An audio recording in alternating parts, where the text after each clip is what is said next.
Colosenses capítulo 3. Y vamos a ver juntos del versículo 5 hasta el versículo 8. La idea era terminar hasta el versículo 11, pero es preferible ir más despacio y más profundo que ir rápido y por la superficie. Colosenses capítulo 3, versos 5 en adelante. Se dice que donde se deja entrar el pecado como un suplicante, se queda como un tirano. Hay una historia, es como una fábula, una leyenda árabe. Dice que cierto molinero un día fue sorprendido por un camello que metió la cabeza por la puerta de la tienda en la que estaba durmiendo. Y que le dijo: afuera hace mucho frío, permíteme meter tan solo las narices. El árabe le dio permiso de hacer así, pero pronto había metido todo el cuerpo, lo cual ya no era muy agradable al molinero. Entonces este comenzó a quejarse, diciendo que el cuarto era muy chico. Entonces el camello le respondió: bueno, si vos estás incómodo, podés salirte. Yo, por mi parte, me voy a quedar donde estoy. Se ve que los camellos son bastante ventajeros. Por ahí un ADN argentino dando vuelta ahí en los camellos de Arabia. Porque nosotros tenemos un refrán que resume todo eso. Le das la mano y te agarra el codo. ¿Ves cómo todos lo sabemos? Alguna vez tuvimos un camello en casa. Hay algunos pecados que, a manera de este camello, solo quieren un pequeño lugarcito en tu corazón. Sin embargo, comienzan a instalarse. Y cuando ya son incómodos, te dicen: yo estoy cómodo y yo de acá no me muevo. Ahora, ¿qué tan importante puede ser esto? ¿Qué tan importante es esto del pecado? A mí me dijeron, por ahí pensarás, que no importa si peco o no peco, porque Dios igual perdona. Pensar de esa manera es como decirle a mi esposa cuando me iba a casar, ¿no? Bueno, pero mi amor, acá dice en el contrato hasta que la muerte nos separe, así que si yo te engaño, no te engaño, en el contrato dice hasta que la muerte los separe, no el divorcio. ¿Ven lo ridículo que suena eso? Así de ridículo suena con el Señor. Bueno, no importa si te lastimo, vos me tenés que perdonar porque vos dijiste que me ibas a perdonar. Está ahí, está la letra, vos me tenés que perdonar. ¿Ven esa manera de pensar? Cuando vemos nuestra relación con Dios como si fuese un contrato y no como una relación con alguien que está vivo, con alguien que nos ama, con alguien que nos anhela celosamente. En Colosenses capítulo 3, del verso 5 en adelante, se nos da un mandato, algo que debemos hacer con el pecado en nuestras vidas. Y se nos dice lo que tenemos que hacer de una manera tan cruda, de una manera tan directa, porque el pecado en nuestras vidas fue destronado, pero no fue derrotado. Continúa dando vuelta, continúa influenciando. Ya no tiene ese lugar de autoridad, pero sigue molestando lo más que puede. Colosenses capítulo 3, verso 5 al verso 8. Lo leemos, pedimos al Señor que nos guíe y comenzamos. Dice Colosenses capítulo 3, versos 5 al 8. Haced morir, pues, lo terrenal en vosotros: fornicación, impureza, pasiones desordenadas, malos deseos y avaricia, que es idolatría. Cosas por las cuales la ira de Dios viene sobre los hijos de desobediencia, en las cuales también vosotros también, anduvisteis en otro tiempo, cuando vivíais en ellas. Pero ahora dejad también vosotros todas estas cosas: ira, enojo, malicia, blasfemia, palabras deshonestas de vuestra boca. Oremos. Padre, te rogamos de que a través de tu Espíritu Santo tú nos conduzcas, que nuestro entendimiento pueda ser iluminado por tu palabra. Señor, ayúdanos a ver, a entender la importancia de esta lucha contra el pecado. Ayúdanos, Señor, a obedecerte. Señor, te agradecemos por tu palabra, porque ella es clara, pero te ruego pueda ser hoy yo también en esta mañana, tan claro como ella. Esto te lo pedimos en el nombre de Cristo Jesús. Amén. Lo primero que vemos es un mandato, es una orden de parte de Dios. Dice, versículo 5, haced morir, pues, lo terrenal en vosotros. Haced morir, pues, lo terrenal en vosotros. Ese pues que está ahí indica que hay una realidad anterior que lo está sosteniendo. Y la realidad anterior la vimos en el capítulo 3, del verso 1 en adelante. ¿Recuerdan? Que habíamos sido resucitados con Cristo, que Jesucristo estaba a la diestra de Dios, que nuestra vida estaba escondida con Cristo en Dios y que estábamos aguardando la manifestación gloriosa que nosotros íbamos a tener cuando Cristo se manifieste. Dado que hemos participado de su muerte, hemos muerto al mundo y hemos participado de su resurrección, andamos en una vida nueva. Sobre estas bases, sobre estas verdades, dice, haced morir. Esta palabra haced morir o morir es la palabra necró y literalmente se usa en el sentido de destruir el poder de algo o de alguien, de quitarle el poder a algo o a alguien. Y acá se está refiriendo a los malos deseos que habitan en nuestro cuerpo. Nuestro hombre interior, como decía Pablo en el Romanos capítulo 7, se deleita en la ley de Dios. Pero él tenía un conflicto. Él con su hombre interior quería agradar al Señor, disfrutaba de la ley de Dios, pero hallaba otra ley en sus miembros que se rebelaba y lo llevaba cautivo al pecado. Su hombre interior había sido transformado, pero su carne aún estaba contaminada por el pecado, acostumbrada al pecado, pidiendo cada vez más como alguien insaciable por pecado. Y esta lucha que tenía Pablo es la lucha que cada uno de nosotros tenemos. El hombre interior que ha sido renovado, que ha muerto al mundo, ha resucitado a vida nueva, tiene todo el poder para hacer morirlo. Hacer morir los deseos de la carne. Dice, haced morir, pues, lo terrenal en vosotros. En Romanos capítulo 8, verso 13, nos muestra esta realidad. Romanos capítulo 8, verso 13. Dice, porque si vivís conforme a la carne, moriréis. Mas si por el Espíritu hacéis morir las obras de la carne, viviréis. Esto es una lucha espiritual. Ninguno de nosotros podría hacer morir las obras de la carne. Ninguno de nosotros podría tener una conquista sobre ese cuerpo pecaminoso que demanda, que grita pecar. Esos deseos que habitan en el cuerpo, ninguno de nosotros tiene poder para refrenarlo. Es una obra espiritual. Necesitamos del Espíritu Santo de Dios para vencer. Lo terrenal en vosotros literalmente es los miembros de ustedes. Hay un mandato, haced morir lo terrenal en vosotros. Y si Dios da un mandato, es porque Él sabe que podemos cumplirlo. Hay victoria para aquel que cree en el Señor Jesucristo. Victoria sobre la muerte en un futuro y victoria sobre el pecado en el presente. Vamos a ver cuáles son esas listas de pecados. Da dos listas separadas por unos versículos que nos llenan de razones por las que debemos hacer morir el pecado. Vamos a ver esas dos listas en el versículo 5 en adelante. La primera lista la encontramos en el verso 5,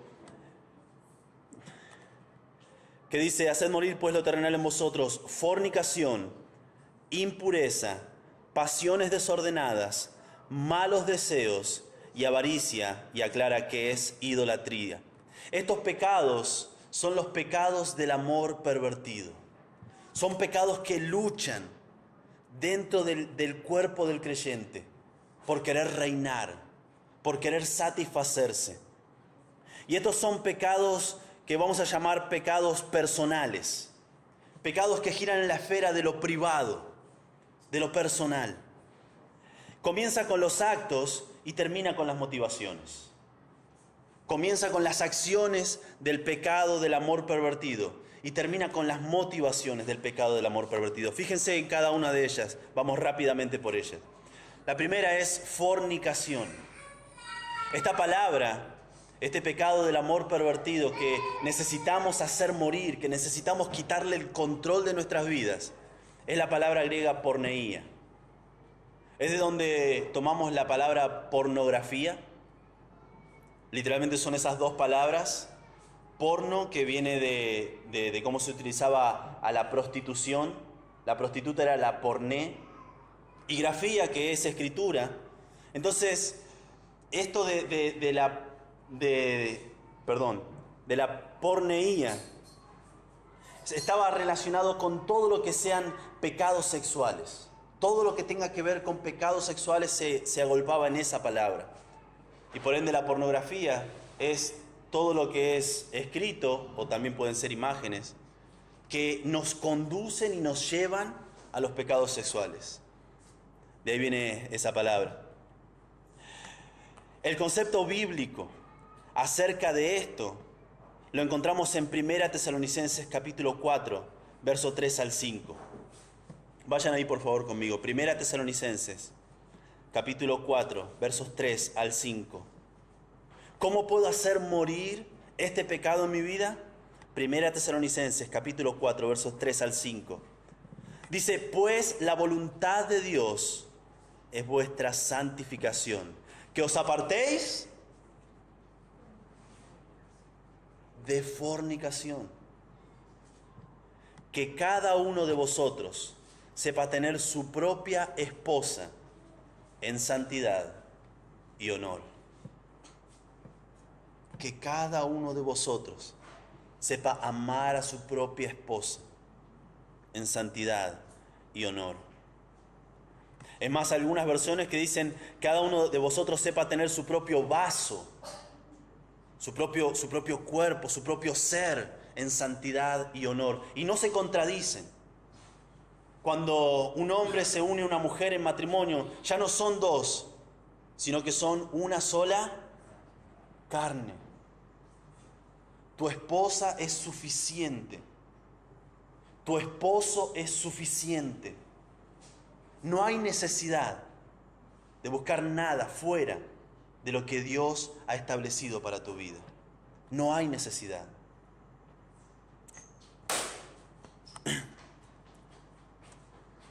La segunda en la lista de estos pecados del amor pervertido dice impureza.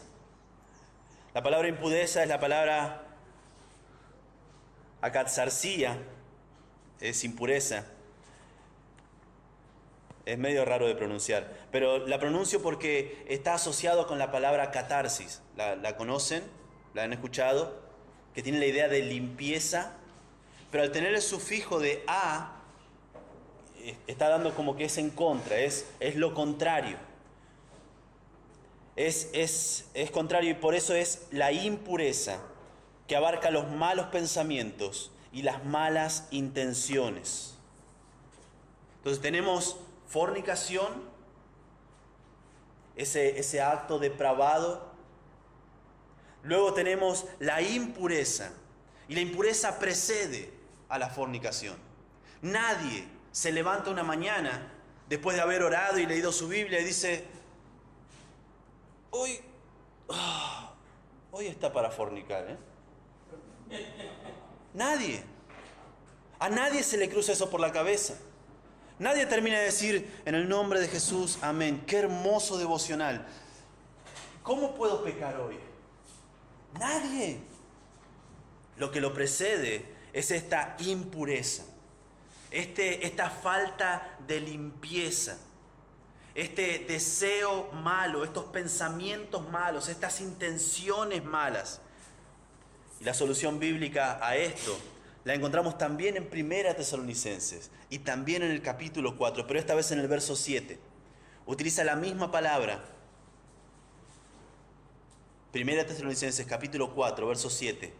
Dice, pues no nos ha llamado Dios a inmundicia, es la misma palabra, sino a santificación.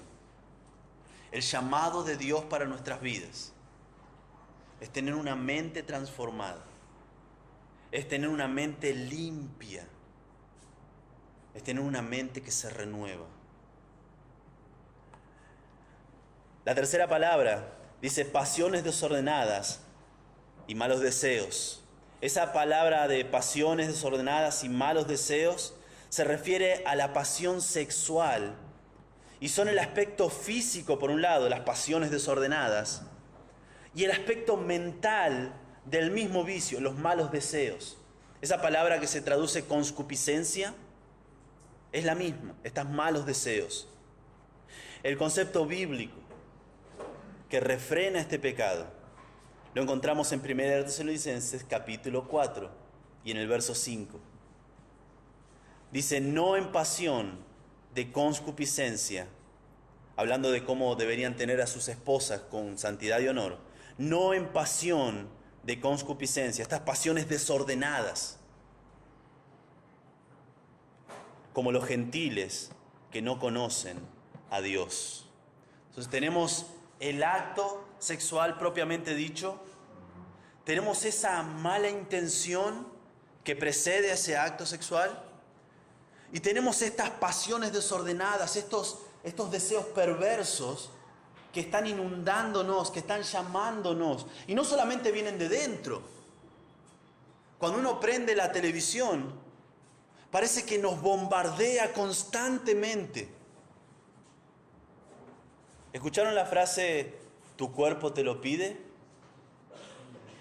Son esas pasiones desordenadas, esa manera de pensar que contamina la manera de pensar del hombre transformado.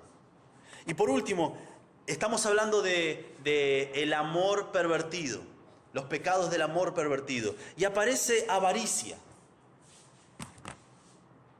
¿Pablo se equivocó? ¿Por qué avaricia? Está hablando del acto sexual propiamente dicho fuera del matrimonio, y eso lo precede esas malas intenciones, esos malos deseos, y a eso lo precede una manera de pensar y un pedido carnal del cuerpo. Y ahora viene y de golpe dice, y avaricia. La palabra que utiliza aquí de avaricia es la palabra pleonexia. Y literalmente, pleón significa más y exia o exo es tener. Literalmente es el deseo de tener más. Y eso no solo se aplica al dinero. El deseo de tener más. El ser insaciable. El pensador llamado Séneca dijo, el pobre carece de muchas cosas, pero el avaro carece de todo. La avaricia nunca se sacia. La avaricia siempre quiere más. Nunca es suficiente. Nunca está conforme. No es ese sano deseo de progreso, sino que todo el tiempo se siente vacío y todo el tiempo quiere más y todo el tiempo quiere más y no es suficiente. Puede ser en lo económico, puede ser en la posición social, puede ser en la carrera profesional y puede ser, como en este caso, en lo sexual. No está conforme y nunca es suficiente. Es más, dice avaricia que es idolatría. La idolatría es la base sobre la que se construyen todos los otros pecados que puedas imaginarte. La idolatría. Spurgeon decía, si pudiéramos cumplir los mandamientos del 2 hasta el 10, si pudiéramos cumplir el mandamiento número 1, no nos costaría cumplir del 2 al 10. El primer mandamiento, de no tener dioses ajenos delante de Él. Si pudiéramos cumplir ese, todos los demás serían fáciles de hacer. La idolatría es la base sobre la que se edifican cualquier pecado. Ese deseo de satisfacerme a mí. Ese deseo de buscar más para mí. Ese deseo de solamente me importo yo. Es la base, es la raíz de todo pecado. Por eso está incluido en este lugar. El concepto bíblico que encontramos para combatir esta raíz de todo pecado, la encontramos en Pablo, cuando en Filipenses capítulo 4, luego de haber recibido esas ofrendas de parte de los filipenses, él dijo: pues he aprendido a contentarme, cualquiera que sea mi situación. El estar satisfechos en Dios, el estar contentos en Dios, en lo que Él me haya dado, eso para mí es suficiente. No estoy hablando de conformismo, no estoy hablando de quedarse en la casa y esperar, bueno, lo que Dios me dé. Ya no cae maná del cielo. Se terminó ese tiempo. Dios nos manda, hay principios de la palabra de Dios que nos indican que el creyente debe ser de los mejores en su trabajo. Debe destacarse por su prontitud, por su solicitud, por su honestidad. Un creyente es ejemplo. No está hablando de sedentarismo, no está hablando de quedarse quietos. Está hablando de que uno está satisfecho porque Dios es el soberano. Él lo tiene todo. Y Él ha designado que en mi vida hoy tengo esto. Tal vez cuando llegues a tu casa es una tira de asado o tal vez es guiso de anoche. No lo sé. Pero lo que sea que Dios ha preparado para tu vida es lo mejor que podrías tener. El contentamiento en el Señor ataca la raíz del pecado. Cuando la suficiencia de Cristo y sus planes para mi vida toman lugar de la avaricia no puede dar inicio a ese proceso pecaminoso. La avaricia no le puede dar paso a las pasiones desordenadas. Esas pasiones desordenadas no le pueden dar paso, esas pasiones desordenadas no le pueden dar paso a la impureza. Y esa impureza no le puede dar paso a la fornicación.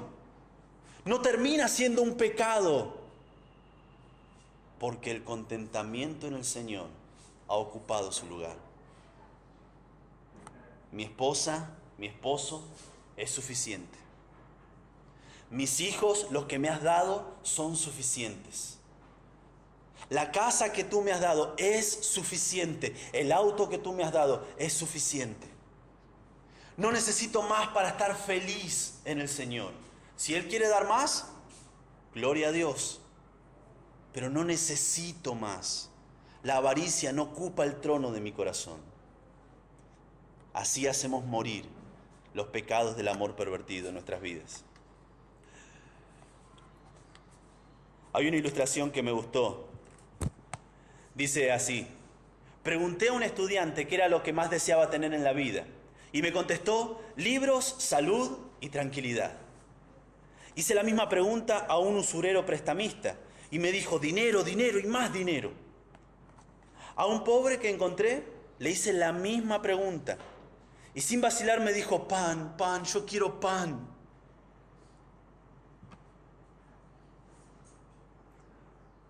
A un borracho que iba tambaleando por la calle le hizo la misma pregunta: yo quiero un poco más de vino.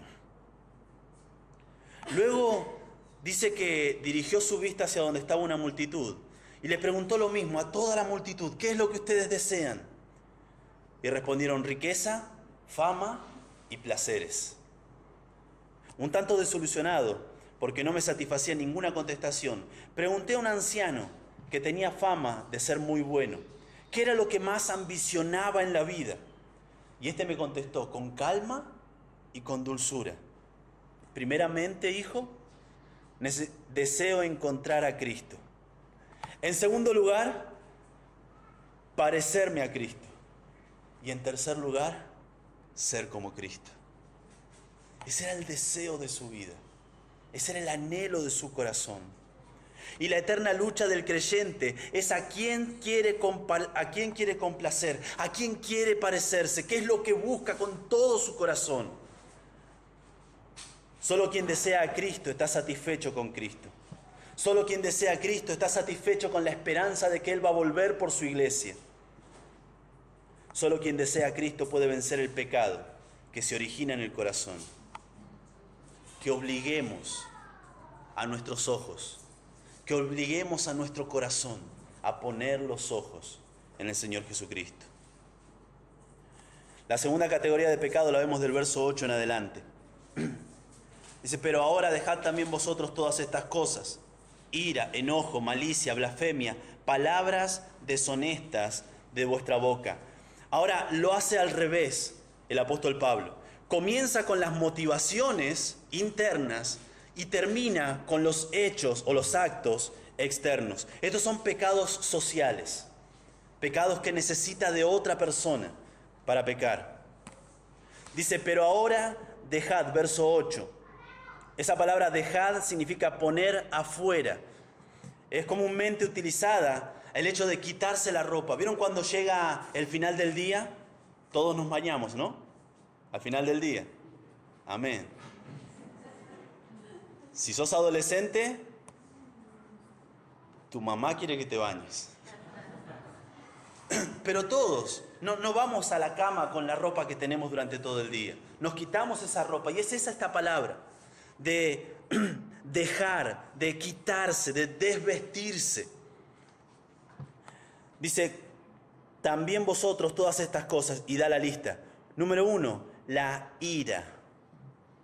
La ira. La ira que se utiliza acá es una amargura profunda e intensa, cargada de resentimiento. La ira no se produce como reacción a una provocación, sino que revela una actitud que es constante, que es permanente. En el interior hay un resentimiento que no deja de hablarnos. ¿Por qué nací en el lugar que nací? ¿Por qué me tocaron los padres que me tocaron? ¿Por qué viví donde viví? ¿Por qué me pasó lo que me pasó? ¿Por qué tengo el cuerpo que tengo? Ese resentimiento interno que va hablando constantemente, esa inconformidad, comienza a ser una ira. Y de golpe no sabemos por qué, pero estamos enojados. ¿Y por qué? No sé. Algunos dicen que cuando se levantan, que nadie les hable. Hasta que por ahí van pensando en las bendiciones de Dios y ese resentimiento se aplaca. Pero está hablando de eso, de la voz interior, esa actitud permanente de la persona, que ni bien puede, hay como una furia dentro de la persona. En cuanto a esto, el consejo de la palabra de Dios la encontramos en Santiago capítulo 1, versos 19 y 20. Dice, por esto, mis amados hermanos, todo hombre sea pronto para oír, tardo para hablar, tardo para airarse. Que no dejes que esas voces en el interior comiencen a tomar cada vez más volumen y comiencen a dirigir el estado de tu ánimo. Pero este es el primero. El segundo anillo, la consecuencia de esta ira, continúa, dice enojo. Este enojo es literalmente un arranque de ira. Comienza con la ira, esa inconformidad, ese no estar satisfecho por lo que tengo, por lo que soy, por lo que hago. Y en algún momento, eso que está en lo interior se expresa como un arranque de ira. Y esta es la palabra tumos, enojo. Es un enojo rabioso, explosivo, pero de corta duración. ¿Les pasó alguna vez? Cuando alguien cruzó el auto y no lo esperabas, salió el tumos por la boca. Y uno dice, ay, se me escapó. Pero hay un malestar dentro. Hay algo que está gritando que no está conforme dentro. Y a lo primero que suceda, sea un auto que se cruce, los machos de antes dirán, un mate frío que te ceben. O algún nene que pasa y tira y rompe algo. O viene alguien y te cambia los planes. Esos arranques de ira son la manifestación externa, rápida, feroz, de esa inconformidad, de esa ira que hay dentro. Entonces la ira da paso al enojo. La tercera, el enojo da lugar a la malicia. Esta palabra malicia es literalmente algo malo, pero malo de calidad mala. Algo malo, algo berreta. Antes diríamos algo hecho en China, ahora todo está hecho en China. Pero algo de no muy buena calidad. La palabra es caquía. Y se habla, por ejemplo, del hombre. El hombre malo es un hombre, la palabra es antropokakos. Es un hombre, antropos, y es malo. Tiene malas intenciones, hace las cosas malas. Y lo que hace, lo hace de mala calidad. Hay un comentarista que dice que este es el carácter vicioso que busca intencionalmente hacer daño a otros. Tiene maldad. Entonces, ¿ven esa progresión desde dentro hacia afuera? Hay una ira por esa inconformidad que de golpe a veces tiene ataques de enojo explosivos y cuanto puede está haciendo daño a otros. Me la hiciste, yo te la voy a devolver. Está buscando la revancha. Continúa, dice blasfemia. Blasfemia. Bueno, la palabra en griego es la misma, blasfemia. Si es usada hacia Dios, se traduce blasfemia. Y cuando se usa hacia otra persona, se traduce calumnia. Por ejemplo, en Santiago, esto está denunciado. El hablar mal de otras personas está denunciado por Dios. Santiago capítulo 3, verso 9 en adelante. Santiago capítulo 3, verso 9 en adelante. Santiago capítulo 3, verso 9 en adelante. Dice así, hablando de la lengua. Con ella bendecimos al Dios y Padre, y con ella maldecimos a los hombres, que están hechos a la semejanza de Dios. De una misma boca proceden bendición y maldición. Hermanos míos, esto no debe ser así. ¿O acaso alguna fuente hecha por una misma abertura, agua dulce y amarga? Hermanos míos, ¿puede acaso la higuera producir aceitunas o la vid higos? Así también ninguna fuente puede dar agua salada y dulce. No se puede. No se puede. Cuando uno comienza a hablar mal de otras personas, obviamente motivado por hacer daño a esas personas, obviamente motivado por ese enojo que explotó en algún momento, y todo eso motivado por una ira profunda, porque no estoy satisfecho con lo que soy o con lo que tengo, eso no le agrada al Señor. Y por último, dice palabras deshonestas de vuestra boca. Verso 8 al final. Son palabras, en el español lo dice bastante suave, palabras deshonestas. Pero en el idioma original es bastante crudo. Son palabras asquerosas. Son palabras repulsivas. Son palabras vulgares. ¿Vieron cuando escuchan a un nene que dice este tipo de palabras? Que dice, no diga malas palabras. Son esas palabras. A nadie le gusta estar cerca de alguien así. A nadie.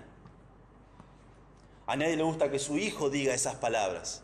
Aunque por ahí a uno, se me escapan, yo no. Pero el nene no puede, el nene está mal.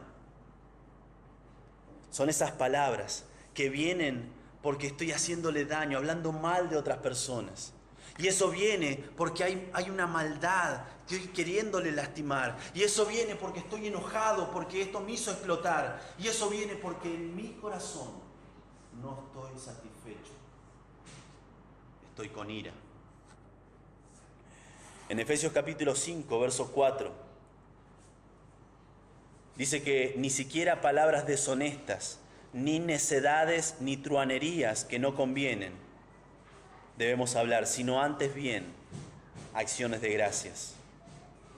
En Mateo capítulo 12, el mismo Señor Jesucristo condenó este tipo de palabras. Dice Mateo capítulo 12, verso 34, generación de víboras, ¿cómo podéis hablar lo bueno siendo malos? Porque de la abundancia del corazón habla la boca. El hombre bueno, del buen tesoro del corazón saca cosas buenas. Y el hombre malo, del mal tesoro saca malas cosas. Mas yo os digo que de toda palabra ociosa que hablen los hombres, de ella darán cuenta en el día del juicio.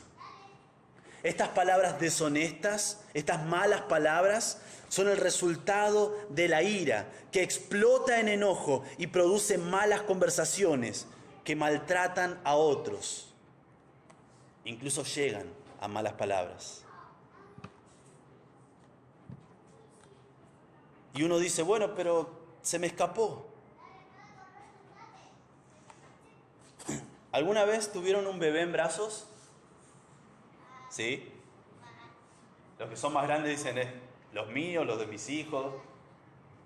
¿Vieron que a veces tienen un dolor de panza los bebés? Que les duele la panza y no pueden dormir. ¿Qué son? Gases. Clínicamente cólicos o algo así. ¿Y qué le hacemos para que se le afloje eso? Le golpeamos, le hacemos masaje. Con mi esposa teníamos un método que era infalible. La bicicleta, tranquilos, y en algún momento agarrábamos las dos piernitas y los apretábamos. Y se apretaba el abdomen y chao problema. Obviamente salieron al papá.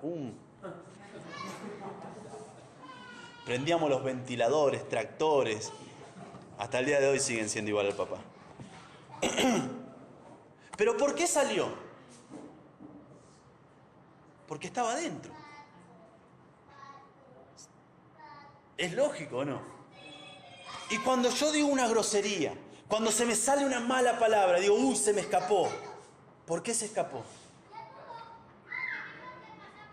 Porque estaba adentro. Porque estaba adentro. Lo que ha inundado mi vida, ha inundado mi corazón, han sido esas cosas, esa inconformidad, esa ira que da explosiones de enojo, que me hace tener malas intenciones, que quiero lastimar a alguien y termino diciendo malas palabras. Todo sale porque está dentro, en el corazón. De ahí vienen los pleitos, de ahí vienen las guerras. Un cristiano transformado se despoja de estas cosas. Dice la palabra de Dios, como remedio a este tipo de pecado, todo lo que es verdadero, todo lo honesto, todo lo justo, todo lo puro, si hay virtud alguna, es decir, excelencia moral, si hay algo digno de alabanza, en esto, entonces en los momentos donde la presión venga, las situaciones nos acorralen, va a salir lo que está dentro, lo que inunde nuestra manera de pensar. Por último, vamos a ver las razones para hacer morir el pecado. Versos 6 al verso 7. Leemos verso 6. Cosas por las cuales la ira de Dios viene sobre los hijos de desobediencia. ¿Por qué debo hacer morir el pecado? Porque obviamente acarrea el juicio de Dios. La ira de Dios no es como la ira del hombre. ¿Recuerdan la ira del hombre? Estaba inconforme, estaba quejoso. La ira de Dios no es así. La ira de Dios es totalmente diferente. La ira de Dios es la constante e invariable reacción de Dios frente al pecado. En Romanos capítulo 1, verso 18, dice: porque la ira de Dios se revela desde el cielo contra toda impiedad e injusticia de los hombres que detienen con injusticia la verdad. La ira de Dios viene, por ejemplo, sobre los hijos de desobediencia, es decir, los incrédulos. En Juan capítulo 3, verso 36, dice: el que cree en el Hijo tiene vida eterna, pero el que rehúsa, el que rechaza creer en el Hijo, no verá la vida, sino que la ira de Dios está sobre él. Es una ira santa, es su justicia frente al pecado. En Romanos capítulo 2, verso 5, dice: pero por tu dureza y por tu corazón no arrepentido, atesoras para ti mismo ira para el día de la ira y de la revelación del justo juicio de Dios. La ira de Dios es una ira santa. Y tal vez estarás pensando: ¿cómo Dios puede tener ira si Dios es amor? ¿O no? ¿No lo dice la Escritura? Primera de Juan, capítulo 4, verso 8. Dios es amor. ¿Cómo Dios, que es amor, también va a tener ira? Y es que lo contrario del amor no es la ira. Lo contrario del amor es el odio. Y Dios no odia. Alguno dirá: bueno, es la indiferencia. La indiferencia es un odio disfrazado. Dios puede equilibrar su amor perfecto, puro y santo con su santidad y su justicia. Es más, como Dios es amor, Él debe ser santo y justo. Como Dios es santo y justo, Él no puede tener odio, sino que su ira es santa y justa. Es motivado por su amor, que Él hizo todo lo que hizo. El versículo más famoso de todas las Escrituras, Juan 3:16. Porque de tal manera amó Dios al mundo, su amor, que ha dado a su Hijo unigénito, para que todo aquel que en Él cree no se pierda, mas tenga vida eterna. Su justicia. Su santidad reclamaba un sacrificio. Su amor no quería que nosotros pagáramos ese precio. Y en Jesucristo Él equilibró la balanza de manera perfecta. La ira de Dios está para el incrédulo. Ahora, para el creyente no está la ira de Dios, sino que también, motivado por su amor, está la disciplina del Señor. Leemos en 1 Tesalonicenses capítulo 1, verso 10, de que fuimos librados de la ira venidera. Y Pablo afirma que si fuimos transformados por el Evangelio, no desearemos participar de los actos y pensamientos que corresponden a quienes sí experimentarán la ira de Dios. Y aunque fuimos librados de su ira, Hebreo nos dice que somos sometidos a su disciplina. En Hebreos capítulo 12, versos 5 y 6. Hebreos capítulo 12, versos 5 y 6. Dice: ¿y habéis ya olvidado la exhortación que como a hijos se os dirige, diciendo: Hijo mío, no menosprecies la disciplina del Señor, ni desmayes cuando eres reprendido por Él, porque el Señor al que ama, disciplina? Su disciplina, la consecuencia de mi pecado, es un acto de amor del Señor. Dios siempre reacciona contra el pecado.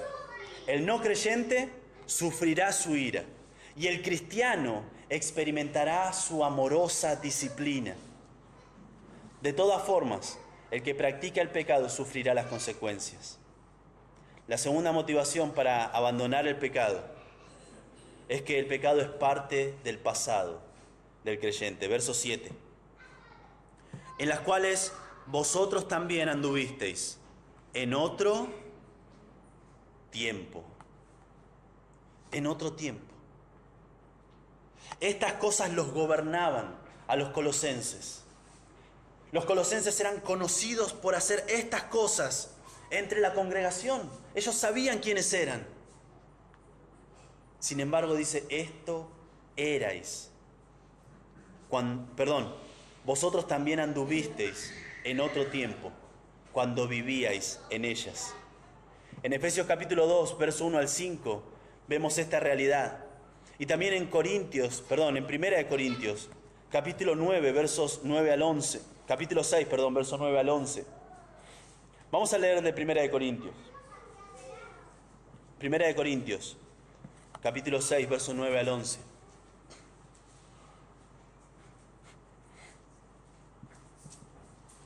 Primera de Corintios, capítulo 6, versos 9 al 11. Dice, ¿no sabéis que los injustos no heredarán el reino de Dios? No erréis, ni los fornicarios, ni los idólatras, ni los adúlteros, ni los afeminados, ni los que se echan con varones, ni los ladrones, ni los avaros, ni los borrachos, ni los maldicientes, ni los estafadores heredarán el reino de Dios. Y le dice a los corintios, y esto erais algunos de vosotros, algunos. Esto es parte del pasado de algunos de ustedes.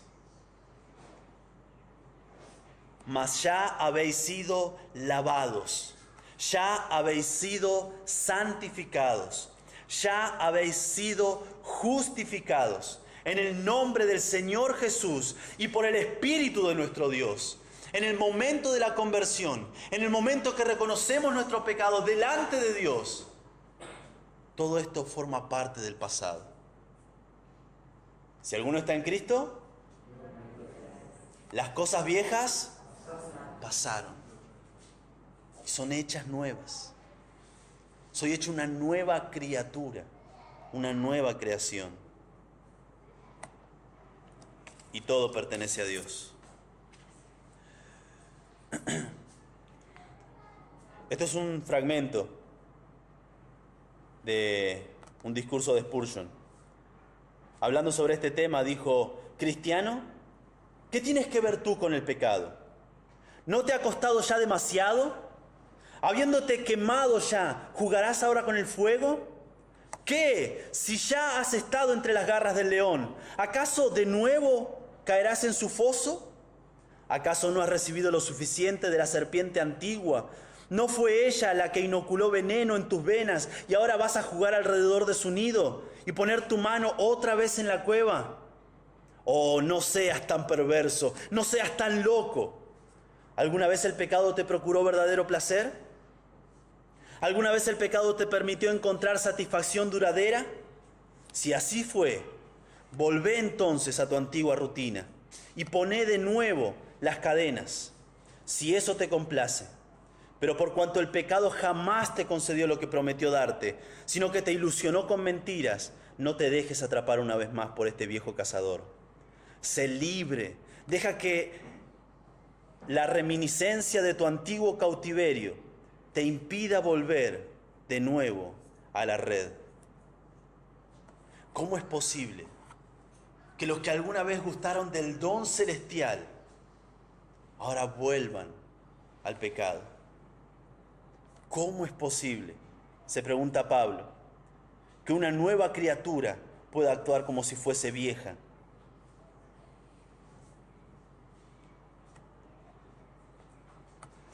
Dicen que un pastor recibió un llamado, por lo general siempre de madrugada.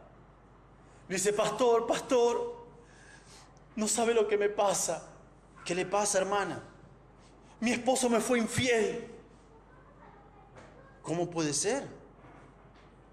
Él, pensando en ellos, hace como 10 años que vienen a la iglesia. ¿Cómo puede ser? Tienen una hermosa familia. Sus hijos ya son grandes. ¿Cómo puede ser? Pastor, no sé qué hacer. Obviamente el pastor fue hasta la casa, enojado con el esposo. ¿Cómo podía haber engañado a su esposa? ¿Cómo podía haber tirado por la borda tantos años de matrimonio? Y le dice: ¿es cierto lo que me dijo tu esposa? ¿Vos le fuiste infiel? La esposa enojada en un rincón, el hombre llorando, acongojado: sí, es verdad, es verdad. Pero ¿cómo puede ser? Si vos sabés muy bien que eso va contra las leyes de Dios, si vos sabés muy bien que esto está mal delante del Señor. Perdón, pero no sabía lo que hacía. ¿Cómo que no sabías?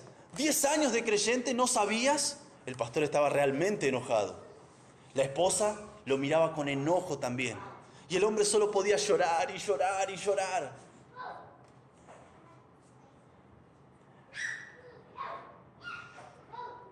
Le dice, pastor, yo estoy muy arrepentido.